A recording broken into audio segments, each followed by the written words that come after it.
Hi, and welcome to our video presentation for the 2016 Who Pays What report.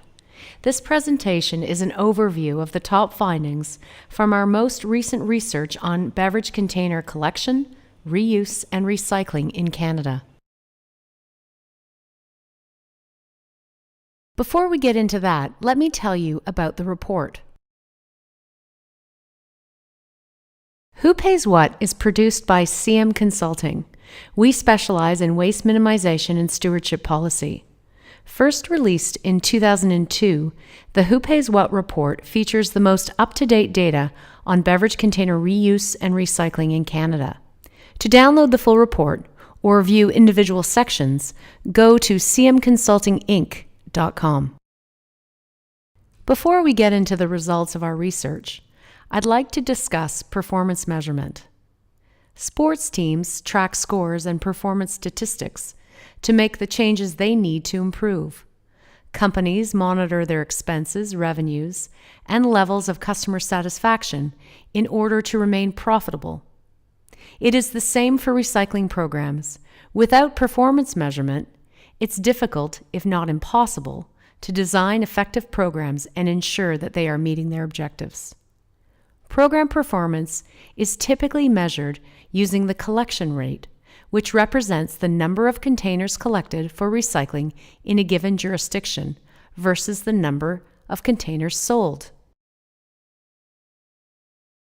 Measuring the performance of a deposit return system is fairly simple.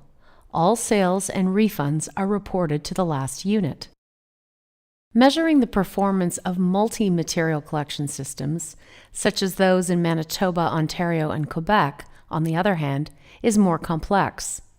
The complexity here lies in that the beverage containers are collected commingled with other types of containers, for example, PET from non-beverage sources, or PET thermoform containers used to package fruits and baked goods, along with other waste and non-targeted recyclables that get collected with recyclables.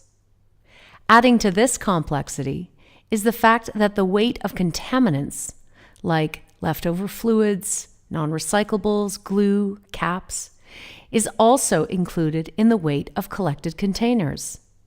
This renders the collection rate unable to reflect actual recycling of beverage containers. Before we can know what is truly recycled in these programs, the weight of non-beverage container material must be subtracted from the total collected tonnage. For this reason, this report provides recycling rates.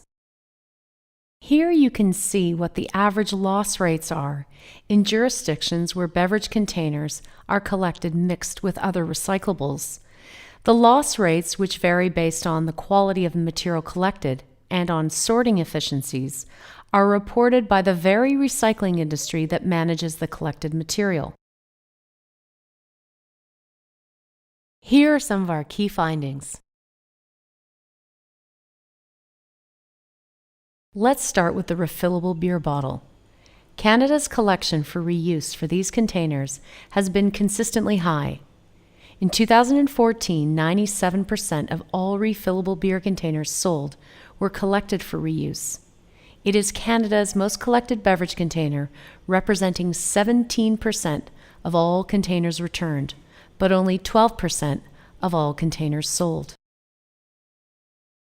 The majority of provinces are recycling one-way beverage containers at a rate of 80% or higher. These provinces have deposit return programs and are able to achieve higher recycling rates than provinces with only curbside recycling and away-from-home collection. This is a direct result of the economic incentive of the refund to return the empty container. The next 3 slides will present recycling rates by material for each province. Nationally, 73% of aluminum cans are recycled. With the exception of Newfoundland and Quebec, all of the deposit return programs for cans are achieving at least 80% recycling rates. In Quebec, the deposit on beer cans is only 5 cents, while most provinces have a 10-cent refund on beer cans. The national average is brought down significantly by the low performance of Ontario's non-alcohol program where cans are collected via a combination of curbside and away-from-home recycling. PET bottles are recycled at a rate of approximately 61% across the country. All of the deposit return jurisdictions achieve recycling rates of 65% or higher, while Ontario, Manitoba, and Quebec curbside programs are all below 55%. The national recycling rate for non-refillable glass bottles is 65%. This does not include Ontario glass collected by the Blue Box program because it's impossible to determine a recycling rate for non-alcohol glass in that province. This slide shows combined all material recycling rates for non-refillable beverages in all provinces. The green bars represent curbside programs and the blue represent deposit programs. Again, we see that overall provinces with deposit return achieve higher recycling rates than those without. Away-from-home recycling. Today's beverage market is packed with convenience items, grab-and-go packages, and single-use containers that weren't around when curbside recycling programs were first conceived in the late 1980s. As more of these items enter the marketplace, the number of containers consumed away from home at places like sports stadiums, concerts, public transit, parks and beaches, universities, and gas stations, for example, is on the rise. While the majority of beverages continue to be consumed in households, it's estimated that anywhere between 30 and 40% of beverages are consumed away from home, in areas where recycling services may not be available. Knowing the number of beverage containers that are consumed and discarded away from home is critical to determining accurate recycling rates and designing effective collection programs. Despite this importance, there is very little data on this subject because there is little information from the industrial, commercial, and institutional sector. In an effort to encourage the recycling of beverage containers consumed and discarded away from home, industry organizations have in some Canadian cities and provinces implemented pilots and long-term programs. In Manitoba, the Canadian Beverage Container Recycling Association, an industry-funded group of beverage brand owners and distributors, introduced the Recycle Everywhere program. It is Canada's first province-wide away-from-home beverage container recycling program. Quebec's away-from-home recycling program is managed by Éco-Entreprise Québec, a private not-for-profit organization that represents more than 3,000 contributing companies who put containers, packaging, and printed matter on the Quebec market. While it is clear from the various pilot programs that recycling of beverage containers in away-from-home locations is enhanced by the addition of bins and signage, it's important to point out the difference in the findings between Richmond, BC, a city where all beverage containers bear a deposit, and Sarnia and Niagara, Ontario, where most beverage containers are collected via curbside and in away-from-home locations. In Sarnia and Niagara, audits reveal that recyclable beverage containers made up roughly 16% by weight of the materials deposited in the waste and recycling bins in away-from-home locations.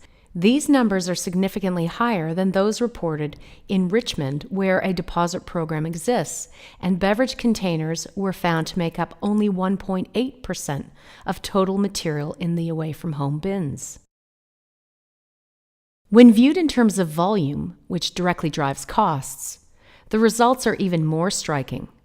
In Sarnia and Niagara, beverage containers made up 34% and 38% respectively of the away-from-home combined waste and recycling streams by volume, whereas in Richmond, they make up only 3%. This data demonstrates that where deposit programs exist, beverage containers make up a much smaller portion of away-from-home waste and recycling, the costs of which are borne by municipalities. System financing. Revenues from deposit return systems come from unredeemed refunds, material sales, and consumer or producer fees. Revenue for the collection of beverage containers from municipal recycling is from stewardship fees or producer fees and municipal budgets. Intended to act as an incentive to recycle, deposits are charged on containers when they are purchased and refunded when the consumer returns the container to an authorized redemption center, depot, or retailer. When a consumer does not return the container, the system keeps the deposit and uses it to offset system costs. Here we see how the deposit in the province of Alberta is higher than it is in British Columbia.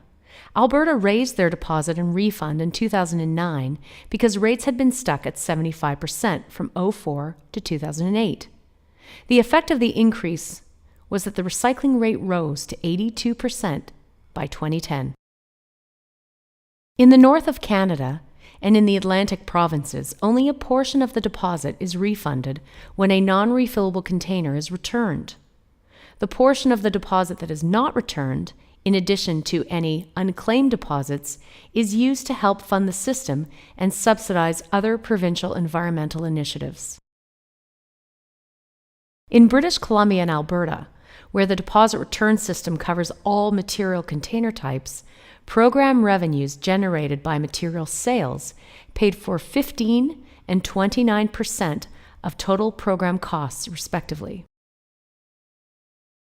In British Columbia and Alberta, where the deposit return system covers all material container types, program revenues generated by material sales paid for 15% and 29% of total program costs, respectively. As of July 2016, 5 out of 10 provinces have legislation in place requiring that industry share the costs of recycling their packaging and printed paper with municipalities. This table shows the legal obligation in terms of their share of the net costs to be paid into the program. In each province, the responsible agency collects fees from stewards or producers based on the amount of packaging their products contribute to the province's waste and recycling stream. Specific stewardship fees for packaging vary from province to province and by material type. In a deposit return system, expenses incurred to run the system come from collection, transportation, processing, and administration. Most of the program operators issue publicly available annual reports that detail these line items. Many factors can affect program costs, including the collection rate, the number of depots, economies of scale, and population density. And this is why costs of provincial programs should not be directly compared with each other, as each program may have different operating parameters. Container handling fees are the per-unit fee paid to the collectors, the depots, redemption centers, or retailers as compensation for receiving, paying out refunds, sorting, and storing returned beverage containers. Handling fees in Alberta and British Columbia can vary by container type and depot or retail agreement. These fee rates are based on the different costs of handling and storing associated with different types of beverage containers. In most other provinces, however, all beverage containers, except for beer, are charged a uniform handling fee. One of the key goals of this study is to identify the share or percentage of total program costs that each stakeholder group is responsible for, hence the name Who Pays What. By identifying how system costs are shared among the different players in each province, we gain insight into the equity or fairness of the funding models used in each program. The share is calculated by taking the stakeholders' contribution and dividing it by the total amount of program funding needed, excluding material revenues. The formula is expressed here. There are 5 major stakeholder groups that could pay into the system: the wasting consumer, recycling consumer, provincial government, municipal government, and beverage industry. The Who Bears the Share analysis confirms that only in 2 provinces, Quebec and Ontario, Does the beverage industry pay directly for some portion of the costs of collection and recycling of beverage containers in the municipal recycling system, like a Blue Box program? Here, the industry pays for some of the costs of curbside collection because they are mandated through provincial extended producer responsibility laws. In most other provinces, some or all of the system costs are borne by the consumer. The consumer can be divided into two groups, the wasting consumer and the recycling consumer. The wasting consumer is the consumer who chooses not to redeem their container for refund. The percentage of the program cost borne by the wasting consumer varies for each province and depends on a number of factors, including the deposit value and whether beverage containers are subject to any upfront non-refundable container fees. The recycling consumer is the consumer who returns their empty containers for a refund or, in a non-deposit jurisdiction, places them into a designated recycling bin. This table shows the average cost per unit paid by both recycling and wasting consumers. Here we see the average costs to the wasting consumer and recycling consumer in the Western provinces. In Alberta, the recycling consumer pays less than 2 cents on average per container purchased. In Ontario's deposit program for alcohol containers and Quebec's program for beer and soft drinks, the entire deposit is refunded and there are no consumer fees. The recycling consumer, therefore, pays nothing. In the eastern provinces with halfback programs, the recycling consumer pays roughly half of what the wasting consumer does. Now let's look at some of the environmental benefits that come from reusing and recycling beverage containers. In 2014, Canadians recycled or reused over 12 billion beverage containers, avoiding the release of over 1 million tons of greenhouse gases. This is equivalent to taking over 240,000 cars off the road. Besides the obvious environmental benefits, the reuse and recycling of beverage containers has significant economic benefits too. Although sometimes difficult to quantify, the costs and benefits must be considered if we are to understand the full picture of beverage container recycling costs in Canada. In addition to job creation and economic growth, deposit return programs are good for municipal budgets. While deposit return may divert some potential sources of revenue from curbside programs, they also result in significant net cost savings. These savings come from the reduced or avoided costs of collection, treatment, and disposal. Savings also come from reduced litter cleanup costs, which can be significant.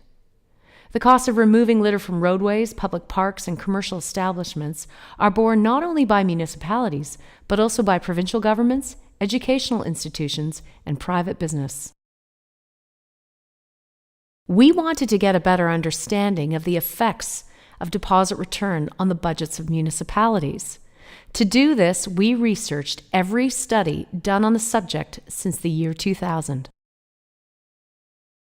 The table shown here presents a compilation of 20 studies that examined the quantifiable costs and benefits to municipalities of implementing or expanding a deposit return system for beverage containers. Although different in scope, location, and author, each of the 20 studies reported significant net cost savings to municipalities. This summary table is available on the CM Consulting website. CM Consulting would like to give a special note of thanks to the financial supporters of this report. They are the Beverage Container Management Board, Canada's National Brewers, Proconsigne, Encorp Atlantic, Encorp Pacific Canada, Next Cycle Industries, Container Recycling Institute, and Tomra North America. To view the current full version of this report, as well as earlier reports, please visit our website at cmconsultinginc.com and also follow us on Twitter at CM Consulting Inc. Thank you.